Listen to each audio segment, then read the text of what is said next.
Hey, Bubba. Going. Doing really well. We are now joined by Bubba Wallace, driver of that number 23 Toyota Camry. We're going to go straight into questions, and our first question is going to come from Heather Williams. Go ahead with your question, Heather. Hey, Bubba. Obviously, a lot of talk about your new team and your new owner, and then the high-profile owner that you have in Michael Jordan, and then also Trackhouse Racing has a high-profile owner in Pitbull. Can you just talk about the importance of minority owners in the sport and you guys really kind of bringing in more people into the sport, your team and with Trackhouse? Yeah, no, I think it's really cool. It's I actually had texted Justin Marks the other day about the partners that they were bringing in. It's really cool to kind of see some fun brands coming in, but really cool for Pitbull to also be joining NASCAR, and talked to Suarez about that and said he's a big fan. He fell in love with the sport after watching Days of Thunder. So I thought that was an interesting connection there and crossover. But I think it's big. It shows other minorities like, hey, if these guys are investing, then why can't we? And then continue to grow our sport. And so that's what we need. It's all about exposure, reaching out to the right people, because they have ideas of how they want to see success and grow their name, grow their brand. And getting it a part of NASCAR where a lot of minorities, it's not really what they go to, which is NASCAR. We're changing the game. Everything that happened last year, I think we put NASCAR on the map in a lot of new areas. Got a lot of new fans looking to tune in this year, which is great. It's important. It's huge for all of us. So we just need to keep the ball rolling. Our next question will come from Vern Glenn. Go ahead with your question, Vern. Yeah, Bubba, I'm just curious about your owner and Michael Jordan. I'm sure he's come around at least once to kick the tires. I'm just curious if you got any more Michael Jordan stories for us. No, I don't. It's been just through text messages, really, as our form of communication. He's going to get down to the track, I believe, the week of the 500, and so that'll be my first official meeting with MJ. So we've been grinding in the background, getting everything together with the team, spending time on the sim, just the last minute checklist before we all head south.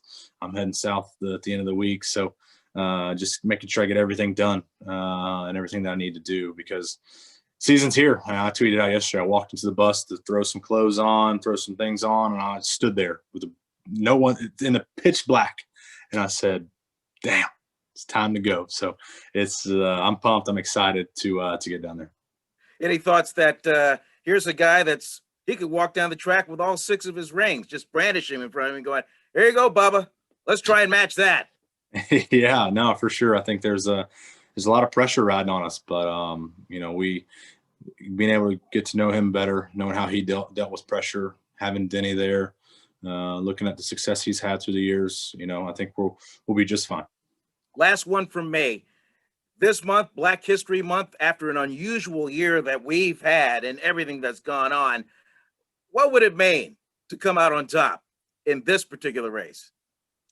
I think, any race is important, but like you said, with the way things have shaped up this year after the year we've had last year, Daytona being on Valentine's Day, Black History Month, such an important month for all of us, especially in the time that we're in right now. It's shaping up to be a real fairy tale ending. Our next question is going to come from Zach Aldrich. Go ahead with the question, Zach. Hey, Bubba, Zach Aldridge with WCCB here in Charlotte. I'm doing a Black History Month story on Sam Bell-Navis. You kind of talked about changing the game and changing the sport last season, and you being, a trailblazer of getting more eyes, more black eyes on the sport. When you look at someone who came before you as you set the path right now, what did Sam mean for the sport and to be at the spot that it's in right now? Yeah, Sam was a vital part. I met Sam when I was 12 years old, when he was at Roush. And he remained a really good family friend, close friend to our family for years, even up to, recent. And we've still been in contact. So I've really appreciated Sam's vision on everything and how he's gone about things. And he wants to see, the word minority gone, because it's the majority now. And so he's always pushed for that. And we're working to get there. So a lot of work to be done, but just an incredible human being for sure. What type of weight might be on your shoulders? Because you kind of mentioned the vision that he had when you go back some years in the past, and the sport didn't have many people who had dark skin and who were different. For him to have that vision, and now kind of the torch has to get passed along for things to happen. Now what's on you to kind of carry along the legacy that you could say that he helped to usher in?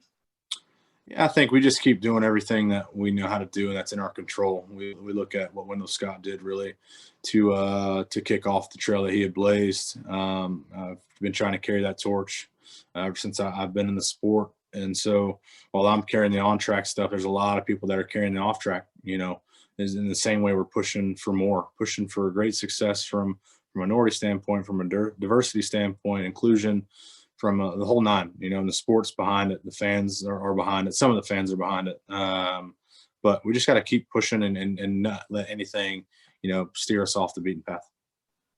Thank you.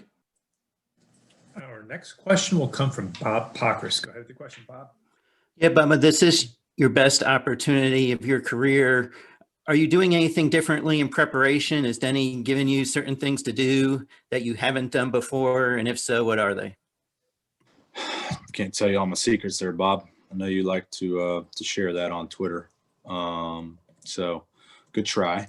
But no, I think this is big for me, like you said, being able to have Denny in your back pocket, looking at the year he had come off of, there's a lot of positive momentum for us.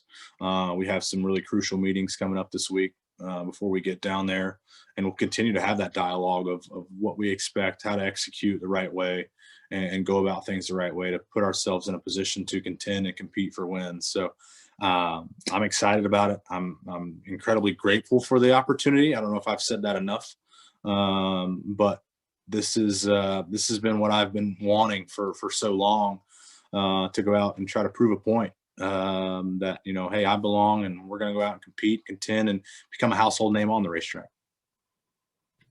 I know you're not going to share your secrets, but have there been things that they've asked you to do that you haven't done before? And has it been eye-opening at all? I wouldn't say eye-opening. There's just more things to look at. I said earlier, we just have a bigger plate in front of me with a lot more to digest on it, from data, from time commitments, and just being more active and proactive to everything, making sure I'm mentally and physically prepared for the season ahead. Thank you. Mm-hmm. Our next question is going to come from Jordan Bianchi. Go ahead with your question, Jordan. Bob, two questions for you. First question, what is reasonable expectations for you for this season? Yeah, I look at just continuing to grow from the seasons that I've had. Last year, we think we kept getting better and better. Do I expect to jump in and win right out of the bat? No, not at all. I know this sport, if it was that easy, a lot of people would be doing it. But it's not that easy. And I know the competition that we go up against, it's the toughest than ever than it has been. So I'm excited to get on our way and just see where we stack up. But we start to build a resume, at Daytona, and build off that and continue to get better.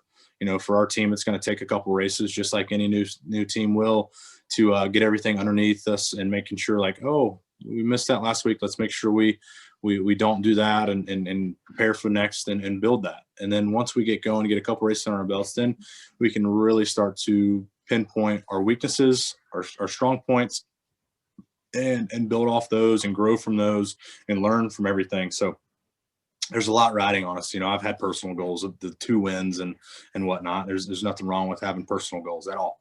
For personal goal for everybody in the field is win every race. Not really doable. Harvick and Denny tried to do that last year. But yeah, I think you just got to go out and be competitive. And I've felt more competitive and more passion, more drive than I ever have, with everything that's right out in front of me with this opportunity. So we'll go out and get it. Second question, is there more, how much pressure is it on you to win this season or next year? There's been pressure ever since I got into the league to win. So, just another year, new car, No different? No different. Okay, thanks. Our next question is going to come from Jeff Kolb. Go ahead with the question, Jeff. Hey, Bubba, thanks for your time. 2 questions for you. When you think about where the journey starts for someone like yourself, getting into racing and then getting up to this level. I believe you're still the only Black driver to come through the Drive for Diversity program. In your mind, what needs to happen for there to be more diversity going forward behind the wheel in NASCAR? Yeah, we got to show that the program works. And I think we have. When you look at myself, Larson, Suarez coming up through the ranks and, all competing against each other on Sunday. It's the product of that program. Are there ways that we can get better? Yeah, for sure. Those are conversations that we have behind the scenes of what are we doing to help our youth and get them in the right spots where they need to be to showcase what they really have. And so I think going out and being competitive on the racetrack, showing that, I belong is a big stepping stone for that. So we just have to go out and do that. And second question for you, talking about your new team, what's the vision that you and MJ share going forward? And what do you think his presence in the sport will do? Well, I think everybody got a chance to watch The Last Dance, and was able to show us, who he is and how he is as a person and a competitor. And so, sorry, you guys got me. There we go. Sorry. I think that is, what we're kind of looking at. And at the end of the day, he wants winning race cars, wants winning race drivers. And he took an opportunity to invest into me, and he's seen something that sparked his interest to make this deal happen and move forward with it along with Denny. And so, I can't thank them enough for allowing me to pilot their race cars and to utilize everything that I've learned in the last three seasons, really, in the Cup level, but overall 6-7 seasons it's been since the truck days. So we're just going to go out and do what I know how to do, not change up anything, not, try too hard because of MJ or because of Denny or because of the opportunity. I've done that mistake. I've made that mistake in the past of trying too hard when the time wasn't right, and it does more harm than good. So we'll go out and just give it our all each and every week and continue to get better and better as the weeks go on. Thanks. Our next question is going to come from Holly Kane. Go ahead with the question, Holly. Thank you. Hey, Bubba, how are you? I'm good. How are you, Holly? I'm doing good. Good. I wanted to ask you, how often do you kind of think about how amazing it is, all of the things that have happened in the last year, and how different it must feel for you showing up at Daytona this year compared to last year? I mean, it's been like a lifetime of things that have happened in the space of that year. Yeah, I've lost 7 pounds from everything that happened last year. So much stress and pressure, Lord. No, I think everything happens for a reason. I was actually on the phone with Claire right before this and said it'd be interesting to see when it's your time to go and it's the end of your lifetime. It'd be interesting to see if you could get a piece of paper handed to you saying that here's everything that happened and why it happened and what came out of that. And so we'll never know. That's why we just live life. Every day is a new day, a new opportunity to go out and capitalize on. So that's how I'm looking at it. We look at Daytona and look at, the whole perspective of this is an incredible opportunity, but we can't let that get too big. We can't let it, supersede like our expectations and our mission to go out and compete, because once you do that, that's when the mistakes come. That's when it's just like, oh, didn't really expect that. We have to be ready. It's just another season for us that little things are a little different, different look, different sponsor, different teams. Like it's great to have everybody involved, from partners, from manufacturers to the partnerships that we have with Toyota and Joe Gibbs Racing. So we'll just go out and execute. That's the biggest thing. Yeah, I imagine that you couldn't have imagined, sitting in your motorhome last year in Daytona, all of the things that would happen in the next 12 months. I mean, it's just been a lot, huh? Yeah, no, I think it's funny. I have a goal every year to not be a part of the headlines. Every year I have that goal, and I've failed every year because there's something. It's just like, hey, I want to, not make any controversy. So something always happens, whether it's my doing or not. But it seems like it's always my doing. So Headlines are sometimes good, though. I guess so. For the right I reason. guess. Yes, for sure. Thank you. No problem. Our next question is going to come from Kelly Crandall. Go ahead with your question, Kelly. Hey, Bub, I've got two for you. The first being, as you know, there's a difference between running up front and consistently running up front, which is the expectations for you guys this year. So what kind of an adjustment do you think that will be for you behind the wheel? Basically just learning how to race against guys that you haven't necessarily been around as much. As you know, it's a different kind of feeling and environment at the front. Yeah, I think I look at the races that we had, driving the 43. The races where we were running up front and competing, we were strong. Look at Indy, 2 years ago, Indy even last year. I know how to race against those guys. Do they expect me to be up there? No. And do they race me differently because of it? Yes. And so I think that's the biggest thing is that's going to change for other drivers. It's going to, hopefully it's like, okay, this kid, this guy, whatever they call me, whatever, knows what he's doing up here. And so we have to race him a little bit different. So I'm not expecting it to be a cakewalk at all. That's not what we're there to race and race hard. And so that's what I'm looking forward to the most is having more of those running in the top 10 each and every week, showing that we're a factor and able to contend for wins and just go out and have fun and do the best that we can.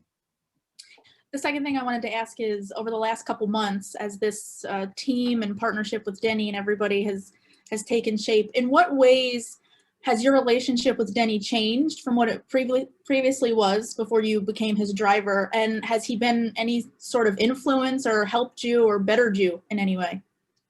Yeah, we're having those conversations now. They're starting to ramp up for sure. Denny's been super busy with his own palette of things, driving the 11, and then he has a separate palette for 2311. And so I know he's been crunching away, but he has been very vocal in our emails and our text chain about getting together and setting expectations and what to expect, how to execute the right way. And so I'm all ears and got the notebook ready to see what there is to offer. But yeah, I think, we just have to grow together as a driver, as drivers, and figure out how we can push each other to be better.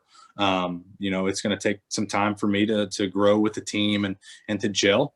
But Denny told me at the beginning of this deal, if there's something that's not right, then don't hesitate to go to him, no matter the circumstances. And so I'll make sure to have that lifeline in my back pocket when things aren't going necessarily according to plan for whatever reason, but I don't expect that to happen. I think we have the right people in the right place to make our program successful, from the front office to our guys in the shop, to our road crew, to our pit crew. Everything's in front of me right here. It's just not easy to grab, but it's doable. So we just try to go out and do it. Thanks, Bubba. Yep. Our next question is going to come from Dan Wetzel. Go ahead with the question, Dan. Oh, you're on mute. My bad. You just mentioned that one of your goals each year is to not create any controversy. Why? Because it's tiring. It seems like whenever I rage quit an iRacing event, I'm the most hated person. So it's just like, hey, let's just stay low key here this year. Well, nope, didn't happen. So yeah. The more controversy I cause, the more media calls I got to do. Last year's, you were put in a tough spot that other drivers aren't put in. How did you handle a responsibility in a situation that really is not any of your doing? I know you said some of your controversies are your own fault, but last year's really weren't at all. So how do you handle that? Well, I look at go be a part of something where you're the minority for 18 years, then you learn how to handle it. So it's just another day in the life of old Bubba Wallace here. So it's all right. I'm good with it. Simple as that. Mm-hmm. Our next question is going to come from Alan Cavana. Go ahead with your question, Alan. Hey, Bubba, how are you? I'm good. Good. Simple question. I don't know about the answer though, but in 2021, is your biggest challenge on the racetrack or off in dealing with the pressure and everything? On the racetrack for sure. It's just delivering results. This for me is the one and potentially last opportunity for me. We have a solid foundation underneath us to make this program better and to grow this team and make this a household name in the sport and make it a pinnacle name of our sport. And so I think the on-track stuff, you just got to go out and execute and not get lazy and not get sidetracked, not get too frustrated and throw away some really good races. And when we do have bad races, we try to grow and get better throughout it and capitalize and just make every opportunity count. That's the biggest thing. So. And expectation wise, some people would say set them low and outperform them, right? But setting 2 wins as an expectation might be a lofty goal. Have you thought about that? Yeah, but like I said, our goals, every driver's goal is to win every race. So that's the loftiest of lofty. That's like a 60 degree, right there next to the green. That's a ton of loft. Not doable, but hey, we have those personal goals. And so, for us and our team, it's we have a lot of pressure already without the wins or without whatever. Just going out and making sure we have everything underneath us that we need to compete and perform. And so, as long as we get better each and every week, we're going to have some races where we shine, and then it's going to be like, we fall off. But we have to be able to bounce back from that fall off. We have to show that we can face adversity and perseverance and show progress throughout the whole year. Thank you. Have fun. Thanks. Our next question is going to come from Matt Weaver. Go ahead with your question, Matt. What's happening, Bubba? Hey, what's going on? So you mentioned earlier, walk in your shoes for 18 years, and that'll give you the perspective. I want to go back to those first 18 years a little bit. Back when you were coming up through the short track system, running UARA, what was it like to be and I've got a follow-up for you too, what was it like being a black driver growing up in the short track late model system? That was just another driver there. Everybody was super competitive and I didn't necessarily feel the race card in those scenarios. I never really have. And obviously it's been brought out more and more in the recent months and last year. But it wasn't like Wendell Scott had it back in the day. I'll say that. I was treated fairly, for the most part. When they couldn't find out why we were so successful, then that's when they would protest and do everything they could to stop us. But we just show back up the next week and compete and win. That was it. And with that being said, with Denny looking at maybe doing some super late stuff this year, the new team, is there still an opportunity with 2311 to help diversify and to bring awareness to short track racing? Because there's been great progress, but there's still so much more that needs to be made.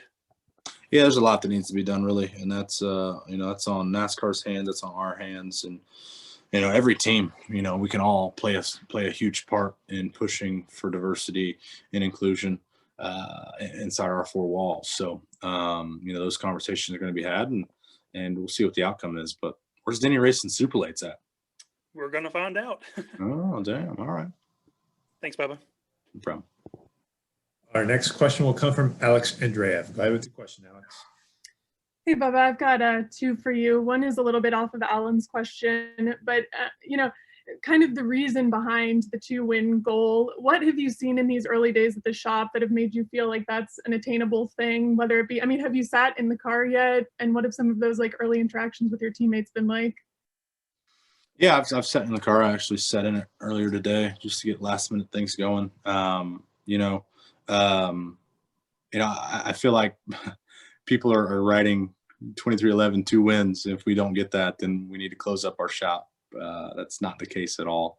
That's a personal goal for me. So, but knowing the success of Toyota, knowing the success with JGR,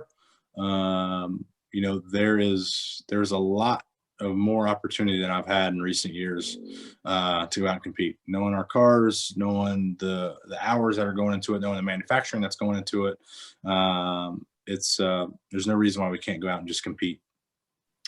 And then, there's a lot of people that want to see you succeed this year. There's also a lot of people that want to see you fail for some pretty ignorant reasons. And I know that you tend to get a lot of hate on social media or otherwise. I'm wondering if that has ramped up, sort of those like hate messages have ramped up recently with the news of this new team, and if it has crossed over into like threats at all to make you concerned for your safety when we do get fans back at the track eventually. How about I just let you know when it ramps down. It's going to be there for every day, and it's part of it. It makes me stronger. But so like, are you nervous at all about that, at the track and worried for your safety at all? Nah, I'm good with it. Thank you. Good luck this year. Mm-hmm.